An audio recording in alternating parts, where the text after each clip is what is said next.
मी अनुभवाने सांगतो, मी एवढ्या गोष्टी केल्या, मुद्दाम केल्या, मुद्दाम बाजूला हटून केल्या, वेगळं केलं. ही पिठाची गिरणी ग्रामपंचायत फुकट देऊ शकतो, कुठं होतं का हे कायद्यात? कोणत्या मसनी जे नाही, मी मुद्दाम केलं का आम्हाला ते करता येतं. माझ्या ग्रामपंचायतचं ऑफिस 1.25 कोटी रुपयाचं आहे, मुद्दाम बांधलं.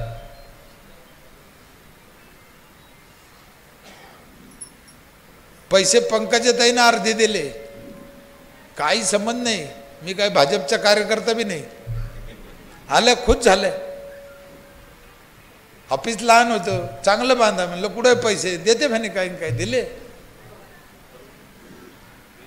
खूप पुढारी आले आहेत.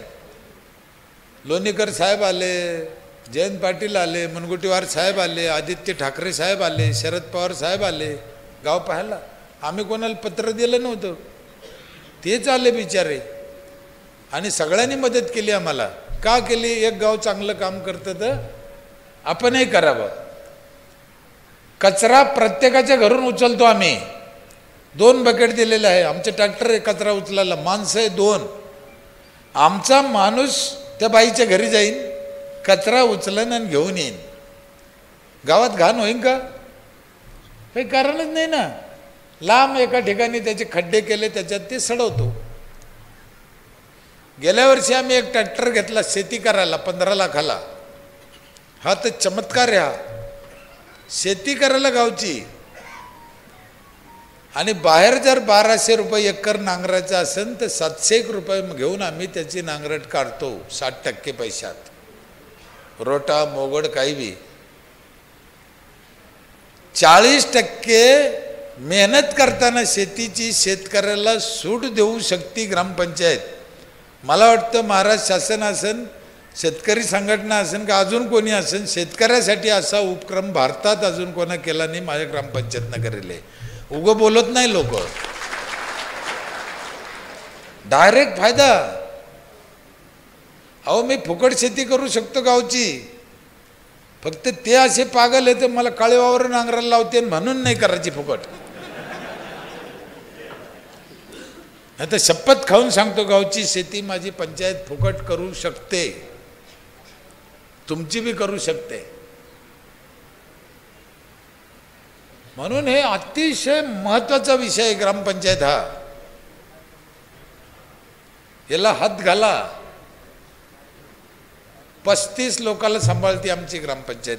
आम्ही ज्याला कोणी नाही असे किती 35, ज्यांना मुलबाळ नाही, ज्यांची अत्यंत गरिबी आहे, म्हातारा माणूस आहे, चालता येत नाही, काम होत नाही, असे 35 लोकांना तुम्ही ध्यान करा ना साहेब. हे काय कल्पनेच्या पलीकडच्या गोष्टी याला GR आहे का? पण आमच्या गावात उपाशी माणूस झोपत असेल, तुमच्या आमच्या कोणाच्या बी, तर सरपंचाला लाजिरवाणी गोष्ट आहे ती. गावाला सोपतं का गावातला माणूस उपाशी झोपणं? ते कोणी माणूस असो, त्याच्याकडून आयुष्यात चूक झाली असेल, 10 रुपये विकलं असेल, विकून द्या. आज उपाशी ते, आज म्हातारा आहे, त्याला कोण नाही. मस्त किचन बिचन केलं, कपडे लत्ते चप्पल बूट, त्यांना दाढी कटीन औषधं स्वेटर शाल बांगड्या चपला सहित करतोय त्यांना. का नाही करायचं? कुठं कमी पडलं? काय कमी पडत नाही. आधी म्हातारी येते ना संध्याकाळी जेवायला, त्यांचे पाय दाबायला पण मस्त नाही आमच्या ऑफिसमध्ये. नुसते पाय घालून बसायचे त्याच्यात, मस्त दाबीत ते.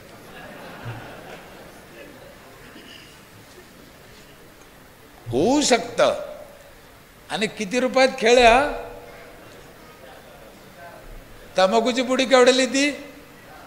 10 रुपयाला. महिन्याचे 300, वर्षाचे 3600ची तंबाखू खाऊन पंचायतच्या वटर थोकत होतो हरामखोर. आणि सरपंच म्हणतो तो गरीब आहे, त्याला सोडून द्या, त्याला याला पहिले बुटाना आणा. तो कायचा गरीब आहे? 3600ची तंबाखू खाणारा गरीब आहे का? याचं डोकं सडकं आहे सरपंचाचं. हे मतदानाच्या लालची पोची. मला पुढच्या वर्षी मतदान करीन का नाही, मी निवडून येईन का नाही, उजून लोक नाराज झाले तर काय. अरे तुला काही करायचंच नाही तर पुढच्या वर्षी कशाला येतो उजून? आत्ता काय करायचं तर कर ना. काही गमती आहे ना, अनुभवाने मला आलं. मला तुम्हाला मुद्दाम राग बोलायचं किंवा मग शिवाय द्यायच्या दुश्मनी असं नाही, मला काही यही नाही व्हायचं तुमचं. पण जे सत्य आहे ते सांगणं. काय सरपंचाला मान होता पहिले खेड्यापाड्यात.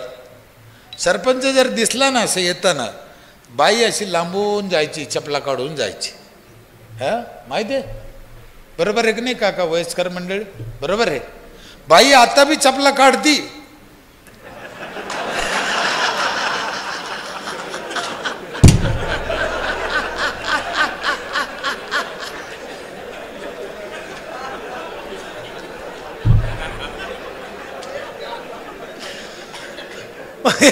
हे कोणा केलं? आमची इज्जत आम्हीच घातली ना. म्हणून सरपंच कसं पाहिजे साधी गोष्ट नाही. तुम्हाला मी आहे म्हणून तो निमित्त झालो मी. पण आज महाराष्ट्रात, अख्ख्या महाराष्ट्रात चर्चा आहे तर ती सरपंचाचीच आहे, बाकी कोणाची नाही.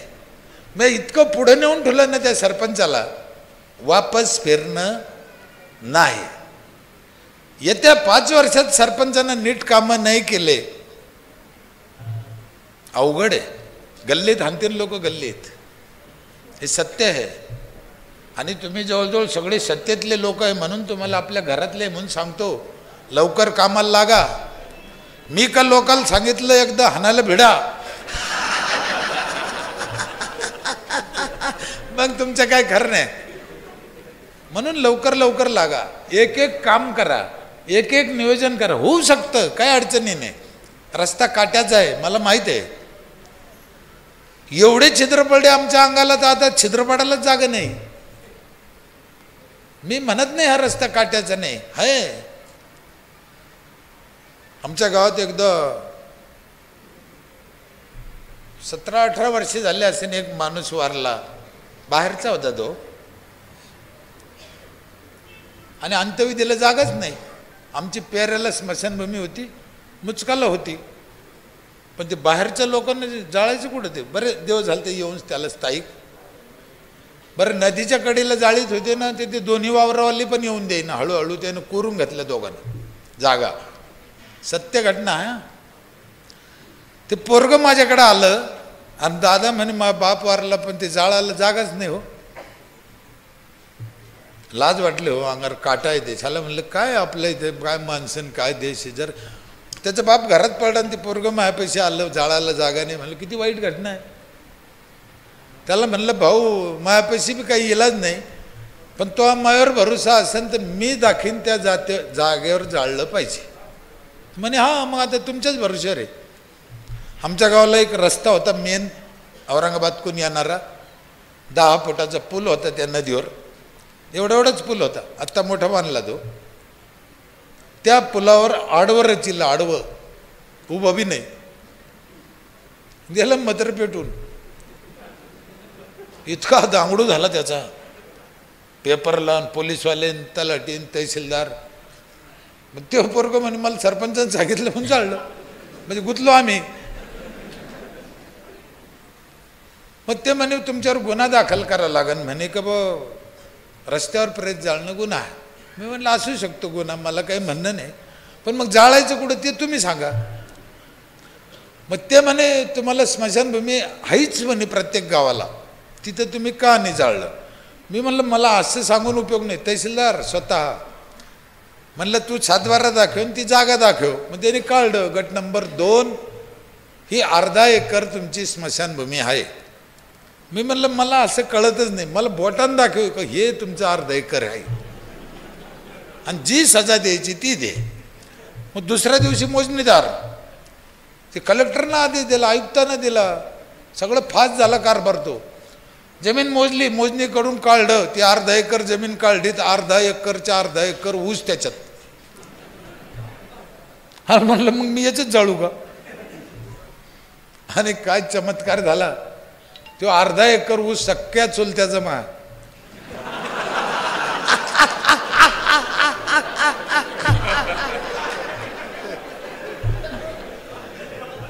जस गडी बिघाडा मायावर अजून त्याच्या 2 पोराचे लग्न झाले तर मग चिठ्ठीत बी नाव नाही टाकलं का.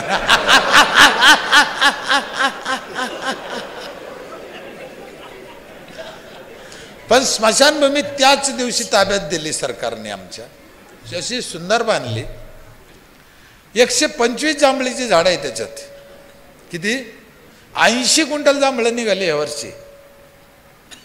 तुम्ही विचार करा, सगळे बया पोरं स्मशानभूमीतच खायला. तुम्ही बसले जांभूळ खाल्लं की यावर्षी कोणा? काय कारण? तर उगाच किती का जागा पडली आमच्यापाशी.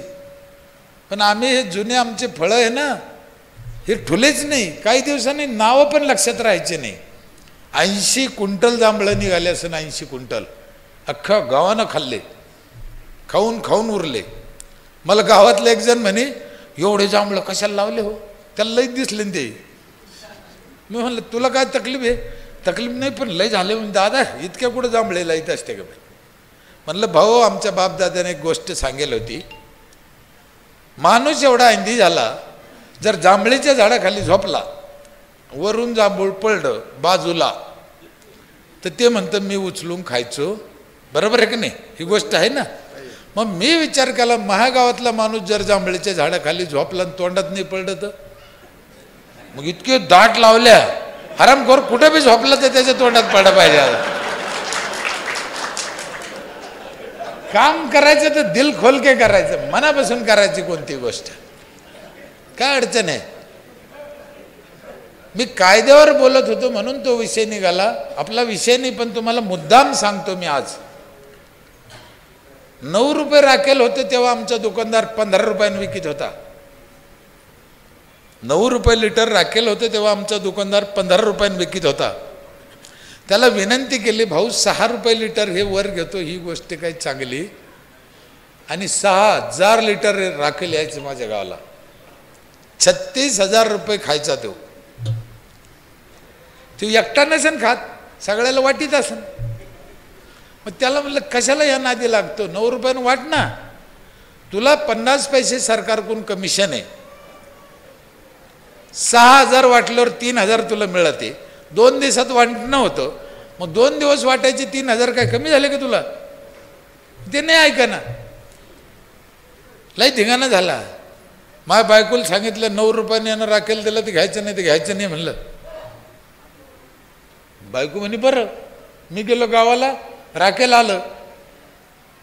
ती गेले, ते 15 रुपयानेच म्हणलं. हिनं दिले 15 रुपयाने पैसे. तेवढ्यात मी आलो, योग जुळून आला तो. तिला म्हणलं राखेल काय भाव घेतलं? ती म्हणे 15 रुपयानं. म्हणलं तुला सांगितलं होतं ना 9 रुपयाने घ्यायचं, तो 15 काऊन दिले? हरामाचे पैसे एक मग.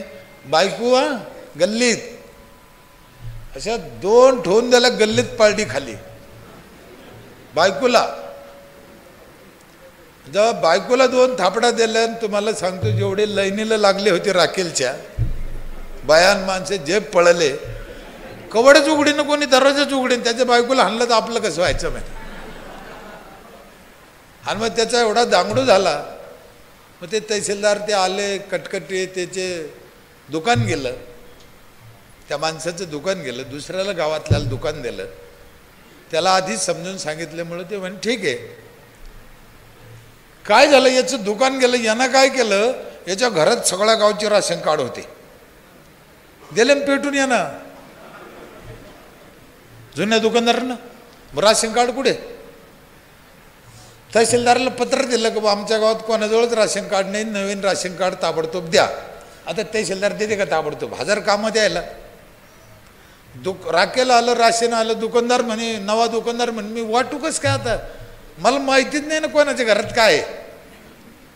हे सत्य घटना आहे, नीट समजून घ्या. मी म्हणलं ठीक आहे, एक काम कर. असं लाऊडस्पीकर आहे आमच्या इथं दौंडीचा.